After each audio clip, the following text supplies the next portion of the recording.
Hello, I'm Courtney. What's up and welcome to Book Talk. Today I'm going to be discussing A Torch Against the Night by Sabaa Tahir. And this is the sequel to An Ember in the Ashes, which I read back in November. And I finished this morning. And oh my gosh, it was so good. Like, I liked this.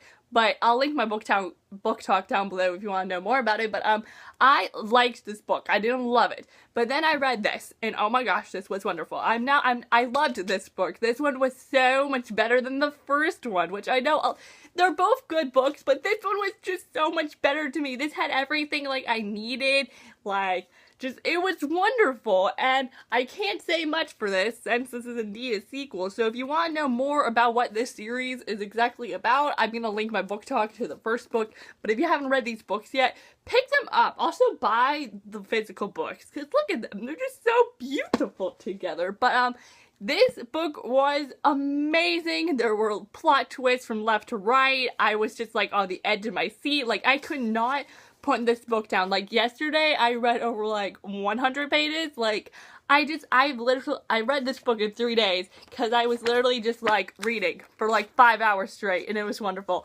But I think that's all I can say for non-spoilers, since this is a sequel, and this is also my last book talk of 2016.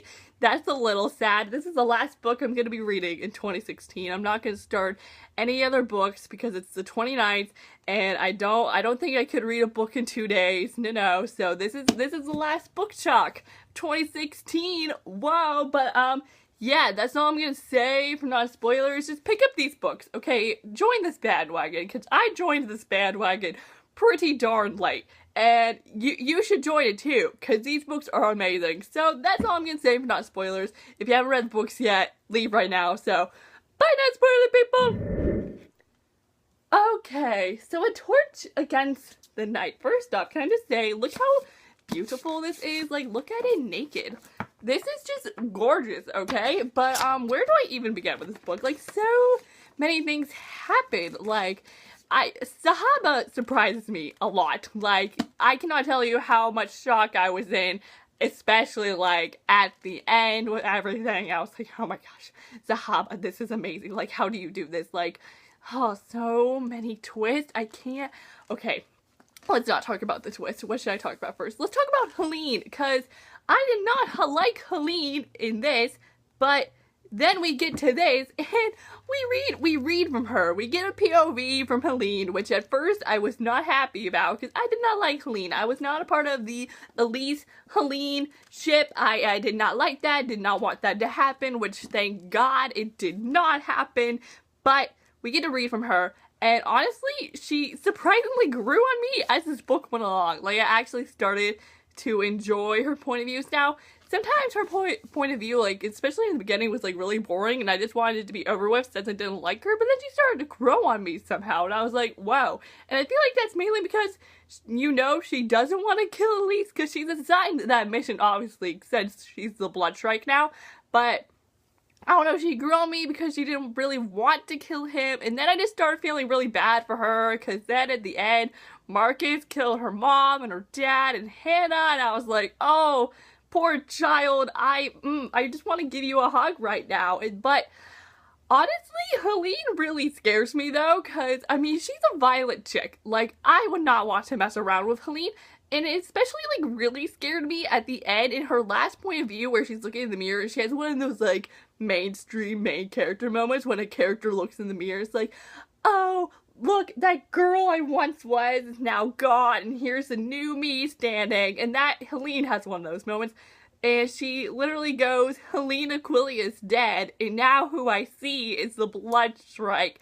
And I'm scared for the next book, because Helene don't mess around in the first place, but now she really ain't gonna mess around because her family's dead, and she's going out for vengeance, man. She is going to kill that commander, which, by the way, that commander, there's literally, like, 50 people that I want dead in this book. Like, the commandant, the warden, well, wait, the warden actually died. God bless. When Tass, this 10-year-old kills the warden, which I was like, wow, you go, kid, but at the same time, I was like, wait, this is probably his first kill. I don't know how to feel about this, but the warden's now dead, which Thank God, because I did not like the warden either. There was something wrong with that dude. Plus, he wanted to experiment on Leia, and I was like, no, she's off limits, okay? But also, oh, Keenan, we're bringing up Keenan now. I did not trust Keenan in this book. I never liked him. I knew there was something off about the guy. I was like, okay, I can't fully trust this guy because he's keeping something from us. And he obviously shows up in this. And when he did, I was a little disappointed because literally he interrupted a Ilias and Leia moment. Like, there is so much Ilias and Leia tension in the beginning of this book. Like, they touch each other or hold hands, and then they were having that moment by the fire where his arms were going around her, and I was like, oh my gosh, yes, they're finally about to kiss, God bless. But then Keenan showed up, and I was like, boy, are you kidding me right now? And we literally don't get another moment between them until the end, which, God bless, we got that moment between the two at the end when they're watching the stars and they kiss. Oh, it was so beautiful. It was such a lovely ending. But going back to Keenan, man, Keenan, he annoys me so much. Like, yes, big help to us, don't get me wrong. But I was like, man, there's something so off about this dude. But I couldn't place it though. I like couldn't put the pieces together, and wasn't expecting him to be the Nightbringer. Was not expecting that. But then, I mean, it kind of makes sense in a way how everything started to kind of change when Keenan showed up. But the big thing that, like, really surprised me was how, you know, Leia has this super awesome invisibility power, which is super cool and useful. And, you know, whenever I felt so bad for her because she would try to talk about it or use it, and Keenan would just be like, no, like, just leave it alone, don't worry about it, like, we have bigger problems. And I just felt so bad for Leia because she finally has something useful that she can use to help us out here, and Keenan won't even let her use it. And I was like, are you kidding me right now? But when Keenan makes himself the Nightbringer and has that little transformation because he gets that armlet which contains the star or something, I don't even know what that is, but yeah, he comes the Nightbringer, and it just kind of clicked to me, and I was like, wait a minute, she can't use her power cause he's the Nightbringer. Oh no. Like, when she realized it, I realized it, and I was just like, boom. I couldn't believe it. I could not believe it at all. And I just felt so bad because she literally just had sex with this guy like five previous chapters ago, and now he's this demon, and I felt so bad. I was like, oh, Leia, come here, you innocent little child. You deserve all the love in the world. You, Ilias, oh my gosh, I'm so glad she got with Ilias in the end. God bless. And now she has her brother. We save Darian, which, very happy, even though it took like 50 years to do it. We save him, and he's a little and it literally, oh my gosh, I felt so bad because she sees Ilias and Darian and Taz at the staircase, and Ilias like, oh, he got knocked out, but he's gonna be fine.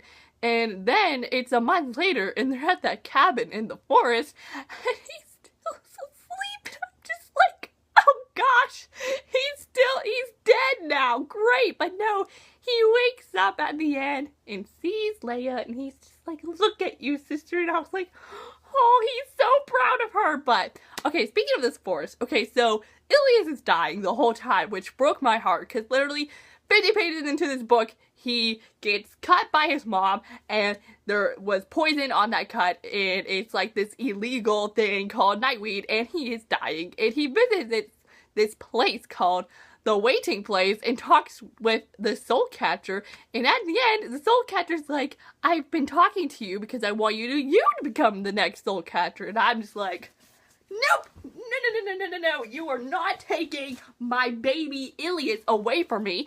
But Ilias still takes the offer, and I'm a little confused on how this works, because he went back and saved the day, and now he lives in that cabin in the forest. So, like, the Waiting Place is like an actual place. Like, you can see it. If you're a human, you can go see it, and it's not, like, recommended for you to go there, because Helene said that a bunch of guards went there to check the place out and find the runaways, but then they never came back, and I was like, oh snap. But, like, how, okay, wait a minute, how did, like, Leia and them survive there? Like, there's a cabin there, but I don't know how that worked. But Ilias, like, I don't get it. So, is he human? Or is he a ghost? Is he dead? Like, I don't get it. Like, okay, obviously he's dead because he literally died. But I don't understand how this, like, process works, like, how this system works. I don't know. I don't get it because, like, I don't know. It's very confusing to me. I don't get it. I hope it's explained more in the next book because I'm still a little confused because I'm really hoping and praying to God that we can break this vow because I don't want him to be the soul catcher. I want him to be with Leia because they said something about how he can't be away from the spirits for a long time. So yeah, I kind of want that broken because Ilias and Leia, they need to be together and they need to go destroy the commander together with Helene. We need to do that. And now, oh man, Harper, we get this new character named Harper, which I actually really liked him. And am I the only one who shipped him hardcore with, what's her name? Helene? Oh my gosh, I was shipping them so hard, and I really thought at the end, when he was talking to her, I thought he was gonna say that he had feelings for her, but no, he said something about how he and Ilias have the same dad?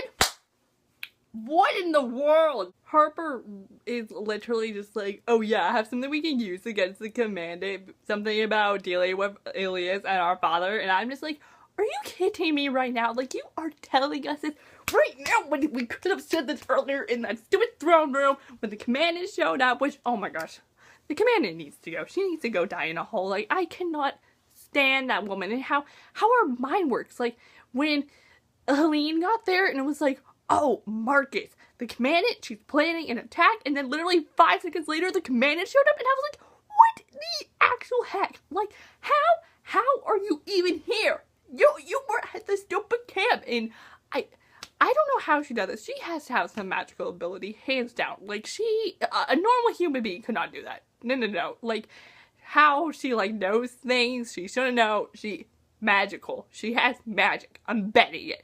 But now it's basically revealed that Harper and Ilias have the same dad, which they had, like, this, like, I remember in the book, like, Helene, like, found the file of Harper, and it says something about his dad. So, is that Ilias' dad too? Or is that what they just put down on paper for Harper's dad? Like, I really hope Ilias finds this out, because, I mean, like, I feel like he's fine not knowing who his dad is, but, like, still, I feel like kind of deep down he wants to know. And since Harper's now bringing that into play, it's obviously going to be important. So most likely we're going to meet both Harper's and Ilias' dad in the next book, which I cannot believe that Harper told us that at the end. I was like, are you kidding me right now? I would have rather had a freaking feeling reveal for Helene right now rather than this junk, but it's okay. Because Ilias and Leia got together in the end. That's all that matters. They kissed and it was beautiful, and then Darian woke up. So it ended, like, on a good note. Like, yes, a bunch of insane stuff just happened, but we still have that nice little moment, okay? And I'm gonna appreciate that because that was literally, like, the only Ilias and Leia moment we got in the end, and I'm just really glad she realized that Ilias is the best and it's with him now. Like, God bless America. But this book, oh my gosh, I just can't. I can't even right now. I need the next one. When's the next one coming out? It's coming out next year, but just when? Like, I need now. I need answers. I'm just so excited to see where this series is gonna go. I'm really excited that it's gonna be 2 more books. That's really, really exciting. And I think that's all I have to say. Those are all my thoughts and feels. Thank you all so much for watching this final book talk of 2016, and I am Courtney. I'll see you all next time with a new video soon, so I will see you then. So, bye! Yo!